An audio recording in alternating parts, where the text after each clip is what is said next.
Bienvenue dans Success Stories, le magazine de l'N24 où les entrepreneurs et les entrepreneures nous racontent leur histoire, leurs défis, mais aussi et surtout les clés du succès de leur entreprise.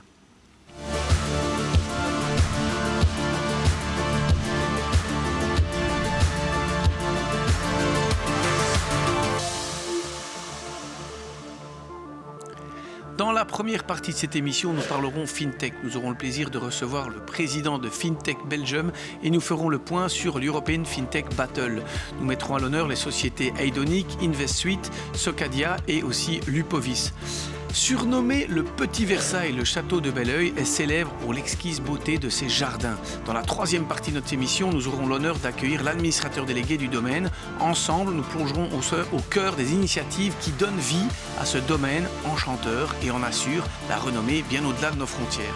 Enfin, avec Anne van den Plas dans la cuisine des entrepreneurs, nous irons au Luxembourg pour découvrir le restaurant 2 étoiles Ma Langue Souris de Cyril Mollard. Mais d'abord, j'ai donc le plaisir de recevoir sur le plateau l'équipe de FinTech Belgium avec Jean-Louis Vanoux. Bonjour Pierre. Alors vous êtes multi-entrepreneur, connu pour avoir lancé Moniz. Vous êtes aussi dans cette fameuse société Govern avec un outil de gouvernance automatique. Vous êtes ici avec votre casquette de président par contre de FinTech Belgium. Alors peut-être un petit rappel pour nos téléspectateurs. Finalement, d'abord peut-être rappeler toujours c'est quoi la FinTech et puis quels sont effectivement le pitch de FinTech Belgium.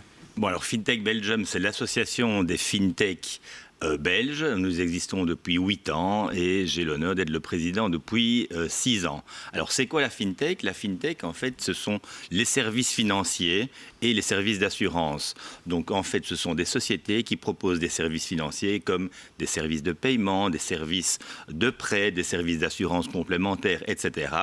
Et qui sont à la fois des start-up et des scale-up. C'est quoi une scale-up ? C'est une start-up qui a grandi et qui a réussi et qui s'achemine vers le succès total. Donc on parle en fait des métiers de la finance et des métiers de l'assurance 2.0, puisqu'en fait ce sont ces petites startups qui ont tout digitalisé et on voit à quel point effectivement ça a révolutionné le métier de la banque et de l'assureur. Alors, 160 membres, c'est ça ce que représente votre fédération ici en Belgique. Mais quelles sont finalement les priorités quand on est à la tête d'une fédération comme FinTech Belgium ? Alors une association comme FinTech a évidemment 3 grandes tâches. La première, c'est de faire la promotion des FinTech et quelque part de défendre les FinTech, de faire un petit peu avancer le monde.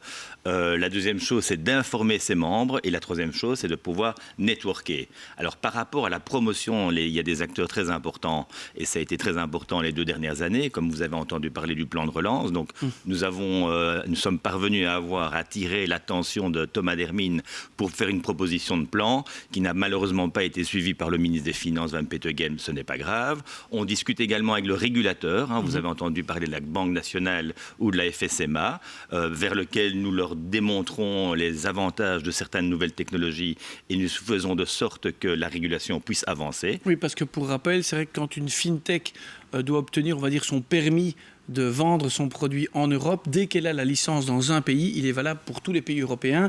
Donc pour vous, le fait d'être dans la capitale de l'Europe, la collaboration avec le régulateur est un point important. Absolument. Et comme vous le savez, avoir un tissu économique et d'entrepreneurs qui sont localisés en Belgique donne évidemment des retours très importants. Quand on sait par exemple que la FinTech, entre 2023 et 2022, en fait, le monde des investissements en tech a un petit peu diminué. Et quand on regarde la FinTech, en fait, la FinTech, elle, a augmenté. Donc, ça veut dire que c'est une technologie. Donc, quand on dit tech, comme vous l'avez dit, c'est au niveau de la digitalisation, de la numérisation. Eh bien, la FinTech, les services financiers, tiennent beaucoup. Et pourquoi ils tiennent beaucoup ? Parce qu'il y a des enjeux très importants. Quand vous entendez parler des enjeux environnementaux, de tout ce qu'on dit ESG, environnement social et gouvernemental, c'est les FinTech qui vont... eh bien, la FinTech va pouvoir permettre de fueler avec de l'argent une transformation énergétique, par exemple. Quels sont juste peut-être les nommer, les grands sujets aujourd'hui dans les FinTech ? Vous avez évoqué l'ESG. Est-ce qu'il y a d'autres sujets tels que, l'intelligence artificielle, par exemple ? Alors oui, l'intelligence artificielle est une déferlante absolument incroyable. Donc en fait, quand on s'imagine comment on était juste avant le 21e siècle, dans les années 90, que Internet a donné comme bouleversement dans le monde, et on est encore dedans, eh bien on peut dire que maintenant, l'intelligence artificielle va entraîner des bouleversements tout aussi majeurs. Donc on s'est un petit peu inspiré d'ailleurs dans le Digital Finance Summit, qui est le grand sommet sommet que FinTech, l'association, organise chaque année. On reviendra là-dessus puisqu'il y a un certain nombre de lauréats des concours des FinTech Battle. Eh bien, on a pas mal de relations avec des associations amicales, que ce soit en Hollande, en Allemagne ou en France, mais également à Singapour. Donc, j'ai moi-même été au Singapour FinTech Festival. Et en fait, grosso modo, nous avions plus ou moins les mêmes thèmes. Donc, ESG, très important, intelligence artificielle. Il y a également tout ce qui est les cryptos. Tout à fait. On crypto-monnaies, crypto-assets qui sont véritablement très incroyables. Et on prendra un exemple tout à l'heure. Et il y a également le thème de FinTech ou Finance Everywhere. Donc, si vous regardez, alors ça veut dire que donc, quand vous voyez toutes les sociétés qui offrent des produits et services à soit des résidentiels ou soit des entreprises, eh bien, elles ajoutent très souvent dans le parcours d'achat des services financiers. On connaît tous les paiements, que ce soit au niveau d'Amazon, d'Apple, mais il y a également des services d'assurance complémentaire, par exemple pour l'acheminement des marchandises. Vous pouvez avoir des services de crédit à la consommation. Donc, en fait, quand vous avez un parcours de clients... Les secteurs s'imbriquent entre eux. Les secteurs s'imbriquent entre eux et font de sorte que l'expérience du consommateur ou du client soit fantastique. Alors, vous êtes connu pour organiser cette fameuse grande messe du FinTech où il y a 600 participants, il y avait 100 orateurs à la dernière édition cette année. Il y a notamment cette fameuse European FinTech Battle, c'est le sujet un peu aujourd'hui. Exactement. Alors, qu'est-ce que c'est que ça? Donc, en fait, comme vous l'avez dit, dans ce summit, nous avons énormément de participants. Il faut savoir que plus de 40% des personnes viennent de l'étranger. Donc, en fait, on attrape un retentissement international assez important. On a eu 2 guest speakers assez sympathiques, un Didier Renders et quelqu'un qui vient, de l'Association mondiale de la liberté. C'est une personne du Venezuela, Leopoldo Lopez. Et alors, dans une scène parallèle, donc on a 4 scènes, sur une scène, on donne l'occasion aux startups et aux scale-up de faire une bataille de pitch. Qu'est-ce qu'une bataille de pitch? Eh bien, ce sont des personnes qui viennent présenter leur société, essayer de convaincre un jury qui est repris évidemment par rapport à d'honorables membres de la communauté FinTech, que ce soit des investisseurs ou des économistes, et qui essaie de convaincre ce jury sur finalement la beauté des services et des produits qu'ils offrent. Alors vous nous parlerez d'une start-up que vous allez présenter parce qu'ils n'ont pas su venir tout à l'heure, mais d'abord on a donc le plaisir d'avoir sur le plateau Mathieu Hardy. Bonjour Mathieu, vous représentez donc Invest Suite et vous avez fait des études d'anthropologue, intéressante. On pourrait se poser aussi comment on arrive à la FinTech, mais anthropologie sociale et culturelle à l'ULB. Vous avez travaillé aussi notamment sur l'accompagnement à la gestion du changement chez Solvay, donc cette entreprise bien connue, équipe de transformation digitale aussi du groupe. Vous occupiez de ça chez Solvay. Ensuite, responsable de produits pour un robot de construction de portefeuille en monnaie digitale. Là, on est déjà effectivement dans le domaine du digital et de la FinTech. Et il y a un an, vous avez rejoint InvestSuite. Alors, Mathieu, on voit que vous avez gagné les pitchs, donc peut-être, c'est quoi le pitch d'InvestSuite? InvestSuite, le pitch, c'est vraiment d'offrir une suite de produits qui sont des plateformes ou disponibles par API pour aider les institutions financières à accélérer leur transformation digitale. Et le produit avec lequel spécifiquement on a pitché et qui a été récompensé s'appelle Storyteller, qui a pour vocation de complètement révolutionner la façon dont on explique la performance d'un portefeuille à un investisseur. Alors, expliquez-nous un peu. La performance, ça veut dire quoi? Aujourd'hui, si vous recevez un rapport de votre banquier privé qui vous explique la performance de votre portefeuille, ça va probablement ressembler à un tableur Excel avec des graphiques et puis des ratios un peu compliqués comme le ratio de Sharpe ou le ratio de Sortino. Et pour la plupart des gens, ça ne veut pas dire grand-chose et ils ont vraiment du mal à le rattacher à ceux qui connaissent de la finance ou l'économie. Et nous, ce qu'on fait, c'est qu'on transforme ça en histoire, avec un bon, un méchant, et puis après, tous les détails après, pour ceux qui sont quand même intéressés. Et le bon, c'est toujours la région, le secteur, ou les monnaies qui ont le plus contribué à la bonne performance du portefeuille. Et puis le méchant, c'est plutôt ceux qui a tendance à le tirer vers l'arrière. Et puis on met ça grâce à nos algorithmes, puisque l'intelligence artificielle, c'est quelque chose qu'on utilise beaucoup, en lien avec les nouvelles qu'on peut trouver dans les journaux. Donc si on a un rapport qui est sur le dernier quadrimestre, on va rechercher pour le héros, pour le vilain, les articles de presse qui correspondent le mieux. Et puis on propose aussi de mettre un peu plus de contexte encore autour des histoires avec, par exemple, le reporting autour de l'ESG dont on parlait tout à l'heure pour expliquer, voilà, votre portefeuille il fait mieux que le benchmark ou l'indice par rapport à la quantité de CO2 qui a été émise. Et vous avez économisé 50 tonnes de CO2 par rapport au benchmark. Alors vous, je ne sais pas, mais moi, 50 tonnes de CO2, je ne sais pas à quoi ça ressemble. Et donc, on le met en contexte. On dit, voilà, c'est la capacité d'absorption annuelle de 2500 arbres, par exemple. Ok. Comme ça, donc, les gens comprennent mieux ce qui se passe. Donc, c'est vrai que InvestSuite, dans InvestSuite, un outil storyteller qui permet, si je le comprends bien, donc d'avoir à la fois une série de chiffres quand on reçoit un rapport et de raconter l'histoire qu'il y a derrière ces chiffres, la progression, pourquoi, qui se distingue, qui a bien scoré. J'aimais bien votre comparaison du méchant et du mauvais, mais c'est dire celui qui a permis à votre portefeuille d'augmenter sa valeur, celui qui a permis de la tirer vers le bas. Qui sont vos clients, en fait, pour ce genre de produit? C'est pas directement le client particulier qui achète, ce sont des institutions financières pour raconter leur histoire? Exactement. Donc nous, on ne vend jamais au client final, mais nos produits finissent toujours devant un client final parce que ce soit notre plateforme d'investissement ou Storyteller, et d'ailleurs on peut intégrer les deux, puisqu'on peut mettre notre Storyteller dans notre Self-Investor ou Robo-Advisor, ça finit toujours devant un client final. Et les gens qui souhaitent raconter les histoires, on voit c'est nos clients qui ont déjà une plateforme de Robo-Advisor. Ce sont des banquiers privés ou des banques de retail qui souhaitent expliquer les portefeuilles passés gérés de façon discrétionnaire ou plutôt passive. On a aussi des fonds de pension pour qui c'est très intéressant d'expliquer, parce que les problèmes de communication sont encore plus grands là qu'ailleurs, parce qu'il y a vraiment beaucoup de gens qui ont des portefeuilles différents et besoin de comprendre aussi, voilà, je suppose. Et des niveaux de capacité ou de connaissance des indicateurs financiers qui varient grandement, et donc de pouvoir choisir le bon langage et les bons indicateurs par personne est très intéressant. C'est vrai que parfois on voit qu'on pourrait demander, alors je prends un autre modèle d'intelligence artificielle, mais je peux demander à ChatGPT, raconte-moi ce que c'est l'EBITDA ou tel type de résultat financier à un enfant de 12 ans.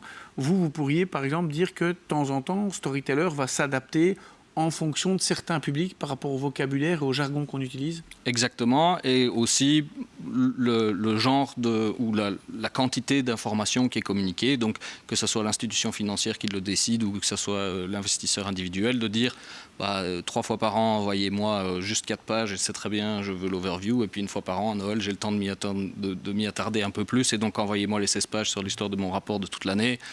On supporte aussi différents formats, donc on peut le recevoir en podcast, en vidéo, en PDF, en web, donc on pourrait dire 3 podcasts par an et puis un grand PDF à la fin de l'année.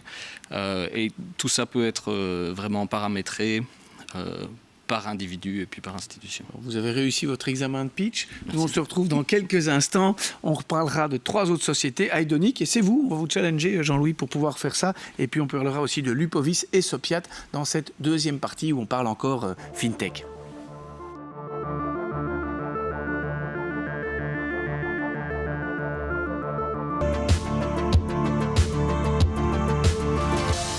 De retour dans Success Stories, le magazine de l'N24, où les entrepreneurs et entrepreneureux nous racontent leur histoire, leurs défis, mais aussi les clés du succès de leur entreprise. Alors on parle FinTech, on parle aussi de la battle qu'il y a eu ici dans la grande messe du FinTech en Belgique, avec le président de FinTech Belgium, Jean-Louis Vanoux, et aussi avec Xavier Bellekens de Lupovis. Et puis vous, Pierre, vous êtes là pour nous parler de Sopiad. Alors, on va peut-être faire un peu un focus. On a parlé tout à l'heure de cette bataille des pitchs. Un des gagnants, c'était vous, Xavier Bellekens de Lupovis. Alors, Xavier, vous êtes diplômé en informatique. Ensuite, vous avez fait un master en cybersécurité et un doctorat en cybersécurité en Écosse. Ensuite, après avoir enseigné une bonne dizaine d'années, on va dire, à Glasgow, vous avez créé justement cette spin-out de l'université de Glasgow, Lupovis. Bon, c'est exact. On peut le dire, ça pose un homme quand on a dit tout ça. Maintenant, on va regarder, on est dans le domaine de la cybersécurité. Peut-être un petit peu, sans être non plus trop alarmiste, mais cybersécurité, parfois certains se disent « je ne me sens pas directement concerné ». On parle de combien d'attaques en Belgique? Enfin, qu'est-ce que vous avez comme chiffre à ce sujet-là? Alors, en ce moment, on a regardé ce matin, il y a environ 76 organisations en Belgique qui ont subi des attaques durant la journée, qui sont durant la semaine dernière, et qui ont une brèche. Donc il y a évidemment un hacker ou un adversaire à l'intérieur, et les entreprises ne le connaissent pas encore. Autre chiffre, entre la détection et l'arrêt d'une cyberattaque, on est à 110 jours pour l'instant, et on voit une augmentation depuis que la Belgique a pris la présidence de l'Union européenne. Donc ça, c'est quelque chose qui augmente de semaine en semaine. Donc ça, et là, on parlait encore de grandes effectivement entreprises et de grandes attaques dans des grands groupes. On a tous les jours toute une série de personnes, notamment des indépendants, qui se font attaquer non-stop. Ceci pour rassurer un peu tout le monde avant de continuer. Alors, Lupovis, c'est quoi le pitch? Alors Lupovis, c'est une société qui propose de la cyberdéception et de l'intelligence contextuelle. On déploie dès lors de faux ordinateurs, de faux sites web, de fausses API. Et jusqu'à maintenant, on avait à sécuriser le mieux possible. Et c'était nous, les défenseurs, qui devions mettre les meilleures défenses et espérer qu'un adversaire ne passe pas au travers. Lupovis, c'est avec les leurs, c'est l'adversaire, on va jeter le coup sur l'adversaire, et c'est l'adversaire qui va devoir décider, suis-je en train d'interagir avec un leurre ou avec un système véritable. Et donc, à chaque fois qu'on interagit avec un leurre, l'adversaire interagit avec un leurre, on va obtenir une alerte de haute fidélité qui va nous dire il y a un adversaire en bordure du réseau qui essaye de rentrer, qui fait la reconnaissance, ou à l'intérieur du réseau. Alors, c'est pour ça que j'insiste bien sur ce que vous avez dit. Vous avez parlé de cyberdéception, pas détection. Exactement. Avant, effectivement, quand je faisais de la protection, j'essaie de détecter qui veut rentrer. Cyberdéception, ça s'adresse plutôt à ceux qui vous attaquent.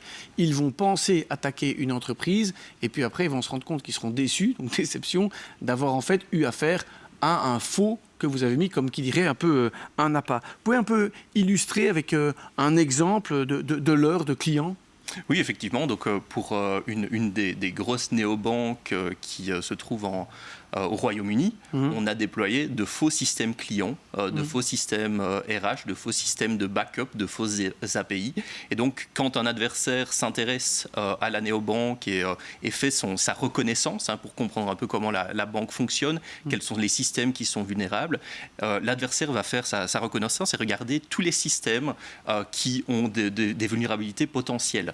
Et donc, ils vont commencer à interagir avec ces systèmes, et c'est là qu'on va les prendre en charge et qu'on va leur dire, tiens, voilà un faux site web qui dirige vers une fausse API, qui donne accès à une fausse base de données. Et nous, derrière, on va catégoriser la technique, les informations, les techniques, les tactiques et les procédures que cet adversaire emploie pour pénétrer dans la banque, tout en donnant des informations à la banque sur le type d'adversaire auquel elle est en train de faire face. Ça veut dire qu'on dit, voilà, nous en tout cas, vous restez la cible, on dit on a identifié que pour cette cible-ci, pour l'instant, il y a quelqu'un qui est en train de nous attaquer.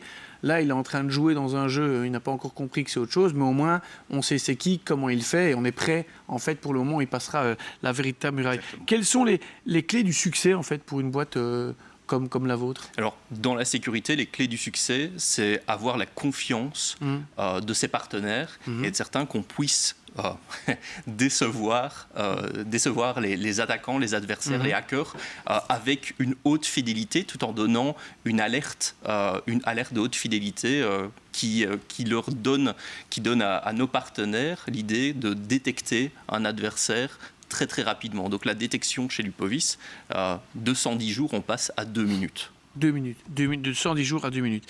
Et effectivement, ça permet alors de réduire aussi le coût d'une attaque et de pouvoir le faire. Alors, Pierre, vous êtes là pour nous parler de Sopiad, Pierre Nemeth. Alors, vous êtes un ancien de HEC Liège. Vous avez été dans le secteur financier au sein de 2 sociétés de consultants. Vous étiez responsable notamment pour des Big Four. Et en 2021, vous rejoignez Sopiad. Sopiad, c'est quoi le pitch de Sopiad ? Alors, Sopiad, ça a été créé, la spin-off universitaire, c'est une spin-off universitaire d'HEC Liège. Elle a été créée en 2017, donc il y a eu 4 années de recherche avant de démarrer vraiment la société. La spin-off a été créée par un professeur de finance à HEC Liège qui s'appelle Georges Hubner. Il a été rejoint par un chercheur en finance aussi durant les 4 années. Et ils sont partis de un constat qui était de dire, bah tiens, les les produits financiers, quand on analyse un produit financier, et la méthode d'analyse d'évaluation de ce produit financier, tout converge vers une même approche en fait. Et cette approche, c'est de regarder les caractéristiques intrinsèques, donc la performance d'un produit financier.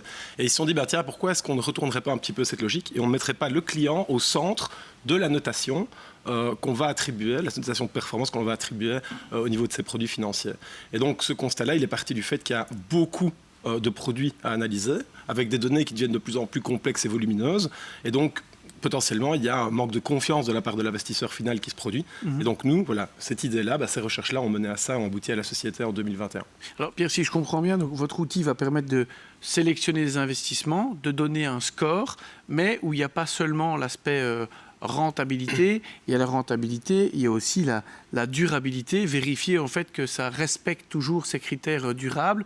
Parce que, par exemple, dans mon profil d'investisseur, c'est important, donc on met au centre, on fait en sorte qu'on puisse avoir les variables qui m'intéressent moi. C'est bien ça? Tout à fait. Donc nous, on est parti, quand au moment où on a créé cette société, on est parti d'une mission. Et la mission, c'est de simplifier les décisions d'investissement et de rassurer l'investisseur final. Ça, on va dire que c'est la mission qu'on a définie chez Sopiad. Et comment est-ce qu'on fait ça? On utilise un outil de diagnostic personnalisé de portefeuille d'investissement qui s'appelle Saphir, c'est le nom de la solution. Et cet outil-là, comme vous le dites très bien, va à la fois analyser l'aspect performance comme pas mal d'acteurs sur le marché, mais va aussi analyser l'adéquation par rapport au profil de risque de l'investisseur et par rapport à ses préférences en matière de durabilité. Et donc, si je prends un exemple concret pour illustrer mes propos, si tous les deux, on regarde un même portefeuille d'investissement, vous, Pierre, vous allez peut-être, on peut même avoir le même profil de risque, mais vous allez peut-être axer votre investissement autour, vous voulez plutôt que vos préférences soient axées autour de la biodiversité, par exemple, tandis que moi, je vais peut-être regarder plus les émissions carbone ou les limitations de gaz à effet de serre. Là, potentiellement, un même portefeuille va avoir deux scores différents parce qu'on est tous les deux différents par rapport à un même produit. Qui me permet de scorer par rapport à ce que j'aime, ce qui est intéressant. Alors, j'ai vu que vous avez des clients, les gestionnaires de patrimoine ou conseillers financiers, les conseillers en assurance, les courtiers, aussi les gestionnaires de fonds. Quelles sont les clés du succès d'une entreprise comme Sopiad? Alors, les clés du succès, en effet, pour revenir sur on a bien 3 produits. En fait, on a 3 solutions, qu'on a co-créées avec nos clients. Donc, on a une solution qui va être vraiment sur la partie wealth management, donc à destination des banques. Par exemple, là, on va doter les conseillers financiers ou les gestionnaires de patrimoine de cette dimension, vous en avez parlé tout à l'heure, ESG, en plus de l'analyse traditionnelle risque-rendement qui est faite au niveau des portefeuilles. On va aligner ça par rapport à la réglementation MiFID, qui est très importante pour les banques. La deuxième solution qu'on a co-créée avec des assureurs, c'est la même chose que la même chose. Je dirais qu'il y a une partie commune par rapport à la première. Simplement, là, on est dans la réglementation IDD qui est propre aux assureurs vie. Et la troisième solution, qui est Saphir for Fund Manager.